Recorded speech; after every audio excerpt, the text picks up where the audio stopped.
विषय चल रहा था कि पंचकलणक की क्या महिमा होती है। तो आता है ज्ञान कल्याणक। तो प्रातःकाल की बेला में पंचकलणक के हिसाब से आहारचर्या संपन्न होती है। दोपहर में तपस्या काल में मुनिनाथ तीर्थंकर विविध तपों को तपते हुए अपनी आत्मविशुद्धता को बढ़ाते जाते हैं। इसी साधना के काल में शुद्धोपयोग की उत्कृष्टता से छपक श्रेणी पर आरूढ़ होकर वे भगवान शुक्ल ध्यान के बल पर घातिया कर्मों का नाश करते हैं। चार घातिया कर्मों के नाश से उन्हें अनंत ज्ञान, अनंत दर्शन, अनंत सुख और अनंत वीर रूप अनंत चतुष्टय की प्राप्ति होती है। भगवान को केवल ज्ञान होते ही तीनों लोकों में हलचल मच जाती है। उस समय कल्पवासी देवों के यहाँ अपने आप घंटे बजने लगते हैं। ज्योतिषी देवों के यहाँ सिंहनाद, व्यंतर देवों के यहाँ नगाड़ों की ध्वनि एवं भवनवासी देवों के भवनों में शंखनाद होने लगता है। इंद्रों के आसन कंपित हो जाते हैं और कल्प वृक्षों से पुष्प वृष्टि होने लगती है। दिशाएं निर्मल हो जाती है, संसार का संताप दूर हो जाता है और सर्वत्र सुख शांति का संचार हो जाता है। अवधि ज्ञानी इंद्र इन समस्त चिन्हों से जान लेता है कि भगवान को केवल ज्ञान प्राप्त हो गया और परम हर्ष को प्राप्त वह इंद्र भक्ति पूर्वक मस्तक झुकाकर नमस्कार करता है।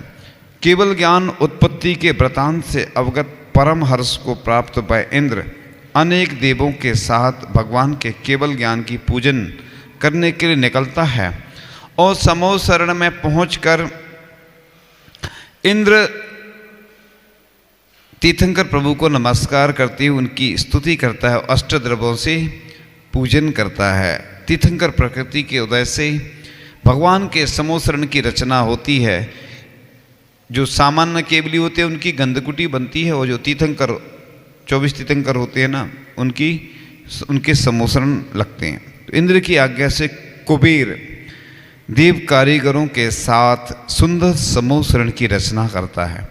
समोसरण भगवान की उस धर्म सेवा का नाम होता है जहाँ पर बैठकर प्राणी समान रूप से जहाँ शरण मिलती है उसको समोसरण बोल। अपनी अपनी भाषा में भगवान की दिव्य वाणी का धर्मोपदेश के रूप में अमृत पान करते हैं। भगवान की यह दिव्य ध्वनि, दिव्य वाणी दिन में 3 बार 3 मुहूर्त प्रमाण अर्थात एक बार में 2 घंटे 24 मिनट तक खिरती है। इसके अतिरिक्त सौधर्म इंद्र या चक्रवर्ती के आदि कोई पुण्यशाली प्रधान पुरुष पहुंचता है तो उसके निमित्त से असमय में भी दिव्य ध्वनि खिर जाती है। इस तरह भव्य जीवों को धर्मोपदेश देते हुए भगवान का देश देशांतर में विहार होता है। भगवान के इस श्री विहार में चरणों के नीचे देवकृत स्वर्ण कमलों की रचना होती जाती है, किंतु भगवान के चरण कमल से 4 अंगुलों पर स्पर्श ही रहते। आगे आगे धर्म चक्र चलता है। अब आगे ये होगी ग्रंथ के आधार पर। अब अपन जो आयोजन करते हैं उसको, तो यदि विधि नायक के रूप में भगवान आदिनाथ स्वामी की पंचकलणक प्रतिष्ठा की जा रही है तो प्रातःकाल मुनिराज वृषभनाथ जी की आहारचर्या हेतु राजा सोमप्रभ और युवराज श्रेयांश को आहार दान के लिए तैयार किया जाता है। हस्तिनापुर में उनके यहाँ विधि मिल जाने पर भगवान का इक्षुरस का आहार संपन्न कराया जाता है। इस दिन जो भी श्रावक श्राविकाएं भगवान को आहार देते हैं वह कुछ न कुछ नियम संयम ग्रहण करके ही आहार दान देते हैं। और दोपहर में विधि नायक भगवान की प्रतिमा और अन्य प्रतिमाओं के लिए मंत्र आराधन, अधिवासना, तिलकदान, मुखोद्घाटन, नेत्र उन्मीलन, ये जो आँखों में वो काजल वाली क्रिया होती, किसी ने पूछा था प्रश्न, तो वो नेत्र उन्मीलन यानी 108 बार सोने की सलाई से चांदी की डिब्बी में पहले काजल को ऐसे घुमाते थे, 108 बार मंत्र पढ़ते थे। उसके बाद काजल के कारण बहुत सारी समस्याएं आने लगीं, तो अब वर्तमान में केसर से चल रहा है। वो केसर काजल जो रहता था ना, वो केवल ज्ञान होने के प्रतीक के रूप में गंधोदक जैसा बन जाता, मंत्रित होता है वो। इस निमित्त से भगवान को केवल ज्ञान हुआ। तो आचार्य भगवान भी लगाते थे और हम लोग भी लगाते, उसमें कोई दिक्कत नहीं थी। लेकिन बहुत सारी समस्या आने लगी। आचार्य ऋषि भी अपने हाथ से काजल लगाते, लोग काजल समझते उसको, वो काजल नहीं था, वो मंत्र गंधोदक जैसा है वो हमें भी केवल ज्ञान हो जाए इसका प्रतीक है वो।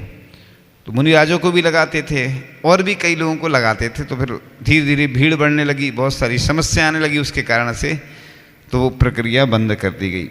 इस प्रकार से यह है जो इसमें भक्तियाँ आदि भी पढ़ी जाती हैं और केवल ज्ञान आदि की क्रियाएं होती हैं। ये जो प्राण प्रतिष्ठा यही कहलाती है। केवल ज्ञान होने के पहले जो क्रियाएं की जाती हैं, भगवान के अंदर जो ऊर्जा प्रदान की जाती है मंत्रों के माध्यम से, तो वो कहलाती है। उसमें बहुत सारी क्रियाएं होती हैं। तिलकदान विधि होती है और मंत्र न्यास विधि होती है, अधिवासना, बिंब स्थापन, और उसके बाद फिर ये सब करके फिर क्या होता है वो हम बीच बीच के नहीं बता रहे पूरे डिटेल में, है ना। सिद्ध चक्र मंत्र आराधन होता है, नैनोन्मीलन करके, और फिर सूर्य कला मंत्र होता है, चंद्र कला मंत्र होता है, प्राण प्रतिष्ठा मंत्र होता है, फिर सूर्य मंत्र का नंबर आता है। इसके बाद केवल ज्ञान हो जाता है। आप लोगों को नहीं मालूम, किसी को भी नहीं मालूम, ये सिर्फ जो मुनिराज करते हैं या प्रतिष्ठाचार के अलावा ये किसी को नहीं मालूम ये चीज़ें। अब लोगों के मन में एक प्रश्न आता है कि पर्दा क्यों लगाया जाता है उधर? ये इसलिए लगाया जाता है कि उधर जो मंत्र की क्रियाएं होती हैं वो शुद्धिपूर्वक की जाती हैं। अब ऐसे में अन्य लोग अशुद्धि में रहते हैं, वस्त्र शुद्ध नहीं है, कुछ गड़बड़ भी हो सकता है। इसलिए वो मंत्रों की, ये मंत्र बहुत पावरफुल मंत्र होते हैं। कई बार ऐसा भी देखा गया है कि उस रेंज में किसी ने कुछ थोड़ी सी भी अशुद्धि की तो उसको ऊपरी बाधा आदि भी हो जाती है, परेशानियां आ जाती हैं। क्योंकि ये मंत्र के अधिष्ठाता देवी देवता आदि भी होते ना, जैसे मंदिर में होते हैं रक्षक देव, और मंदिर में कुछ ऐसा अपन ने किया तो तुरंत अपन को परेशान करना शुरू कर देते। तो सूर्य मंत्र केवल ज्ञान उत्पत्ति की क्रिया संपन्न की जाती है। 5 दीपक जलाकर पंचम ज्ञान, इसी के बाद फिर वो घंटी बजती ना, यानी इसी के बाद घंटी बज जाती तो बस केवल ज्ञान हो गया भगवान को। फिर वो प्रतिमाएं जो प्रतिष्ठित होती है, नई भी रहती है, नई पुरानी तो अलग रहती हैं, 3 या 5 प्रतिमाएं पुरानी रखते हैं, क्योंकि उन्हीं के माध्यम से दर्शन आदि अभिषेक आदि करके फिर नई प्रतिमाएं उनको क्या करते हैं, नई प्रतिमाओं को समूह शरण में चारों दिशाओं में विराजमान कर देते हैं। उसके बाद समूह शरण में आचार्य परमेष्टि, साधु परमेष्टि जो भी रहते हैं वो विराजमान हो जाते हैं। और उसके बाद जय जयकार और वाद्य यंत्रों की ध्वनि घंटा आदि के माध्यम से शंख भी बजाते हैं। अब कोई कहेगा शंख तो वो अपन नहीं बजाते, ऐसा नहीं, अपने यहाँ करते हैं, कोई दिक्कत। और आजकल तो बहुत दूसरे तरीके भी आ गए शंख बजाने के, है ना। मॉडर्न ज़माने में आजकल सब सुविधाएं हैं, सब ध्वनि मिल जाती हैं, है ना। तो ध्वनि के माध्यम से भी कर लेते, नहीं तो मुख से। तो समूह शरण की रचना में चारों दिशाओं में भगवान को विराजमान कर दिव्य ध्वनि के रूप में प्रवचन आदि होते हैं। तत्पश्चात केवल ज्ञान की पूजा होती है। केवल ज्ञान प्रकट होने के पूर्व समस्त क्रियाएं वो हमने बताई दिया। इस प्रकार से जिसमें दर्पण के तल की तरह समस्त पदार्थों का समूह अतीत, अनागत और वर्तमान काल की अनंत पर्यावरण प्रतिबिंबित होता है। इस प्रकार से यह हो जाता है विषय। इसके बाद केवल ज्ञान की पूजन आदि करते हैं और केवल ज्ञान की क्रियाएं पूर्ण हो जाती हैं, यानी भगवान की प्राण प्रतिष्ठा हो जाती है। पूज्य उस दिन बन जाते हैं। पहले तप कल्याणक में के पहले गृहस्थ अवस्था में रहते हैं और उसी दिन दीक्षा लेते ही मुनिराज बन जाते हैं। तो जैसे मुनिराज रहते हैं ना, वैसे ही वो प्रतिमाओं में संस्कार आ जाते हैं, तो फिर अपन नमोस्तु करना प्रारंभ कर देते। गृहस्थ अवस्था में पूज्य नहीं होते हैं, लेकिन जैसे ही दीक्षा लेते ही मुनिराज बनने के बाद दूसरे दिन केवल ज्ञान होता है। फिर उसके बाद मोक्ष कल्याणक की क्रियाएं की जाती हैं। मोक्ष कल्याणक की क्रियाएं करना जरूरी नहीं है, लेकिन 5 कल्याणक के संस्कार कैसे उस प्रतिमा में आएंगे, उस प्रतिमा में जैसे ही मंत्र देते हैं सूर्य आदि मंत्र, तो हम केवल ज्ञान होता है तो हम लोग बैठकर सब प्रतिमाओं को नमोस्तु करते हैं, विशुद्धि बढ़ाते हैं कि जिस प्रकार से इन प्रतिमाओं में ऊर्जा आई है, पाषाण में भी ऊर्जा आई है, इसी प्रकार से हमारे अंदर भी वह ऊर्जा आ जाए और हम भी ऐसे ही भगवान की तरह बन जाएं। हे भगवान, ये सब हमारा छूट जाए। मुनिराज जब आहार करते हैं तो यही सोचते हैं, यही भावना करते हैं, हे भगवान जी एक आहार कब छूट जाए, क्योंकि इसके कारण से इस शरीर को देना पड़ता है, दूसरे के घर जाना पड़ता है, मांगना पड़ता है, ये सब छूट जाए।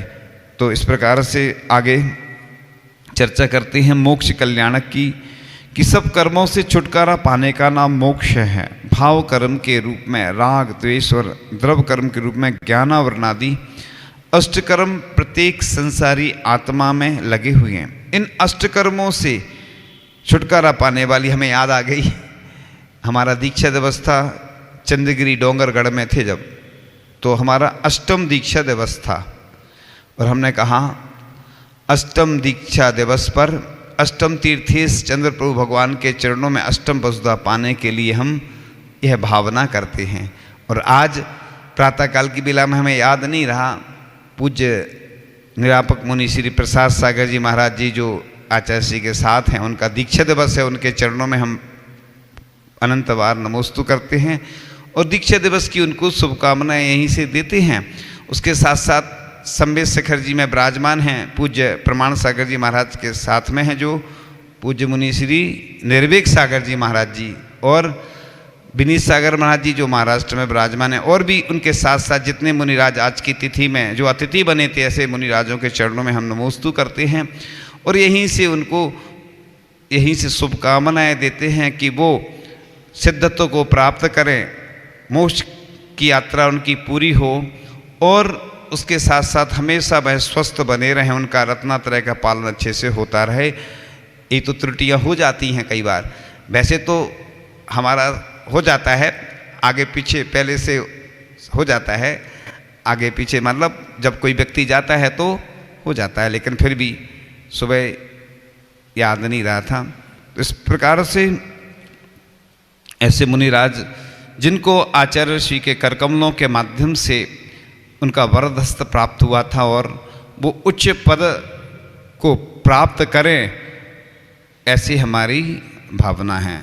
और इस प्रकार से इन अष्टकर्मों से छुटकारा पाने वाली आत्मा ही मोक्ष प्राप्त करती है। केवल ज्ञान प्राप्ति से 13वें गुणस्थान में स्थित तीर्थंकर भगवान का धर्म तीर्थ प्रवर्तन करते हुए आयु का जब थोड़ा समय शेष रहता है, तब वह समोसरण छोड़कर योग निरोध करने के लिए चले जाते हैं। पद्मासन या कायोत्सर्ग आसन में स्थित वे केवली भगवान सूक्ष्म क्रिया प्रतिपाति नामक तीसरे शुक्ल ध्यान से मन वचन काय रूप योग का निरोध कर जब 14वें गुणस्थान में स्थित होते, तब यहाँ व्युपरत क्रिया निवृत्ति नामक चौथे गुणस्थान से अघातिया कर्मों की 72 और 13 प्रकृतियों का नाश कर अंत समय में अ ई उ रि और लिरि इन 5 लघु स्वर अक्षरों के उच्चारण में जितना समय लगता है उतने समय में मोक्ष चले जाते हैं।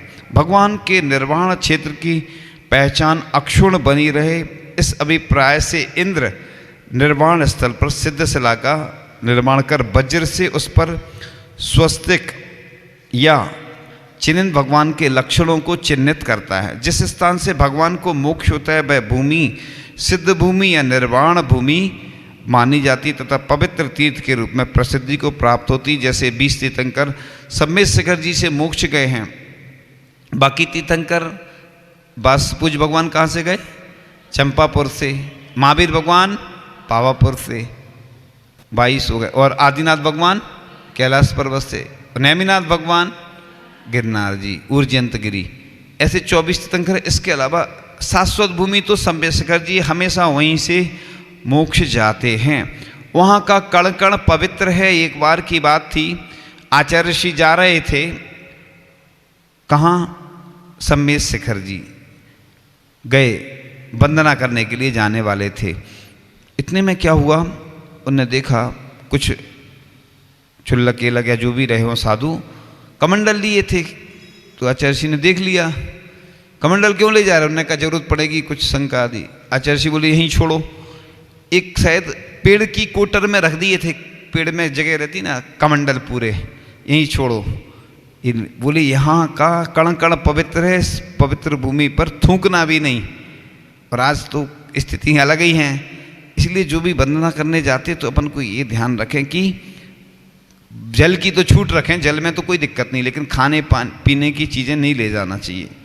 अपन इतना तो, जब इधर अपन उपवास करते हैं कितना ध्यान रखते, पानी की छूट है, हम तो बोल रहे हैं ना पानी में कोई दिक्कत नहीं, क्योंकि पानी अलग चीज़ होती है, खाना पीना दो चीज़ होती, खान पान।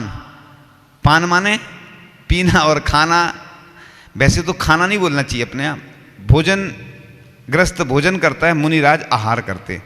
खाना वो शब्द हिंसा का प्रतीक है, जो अन्य वस्तुएं खाते ना भोजन के अलावा, मांसाहार आदि, खाना उसको बोलते।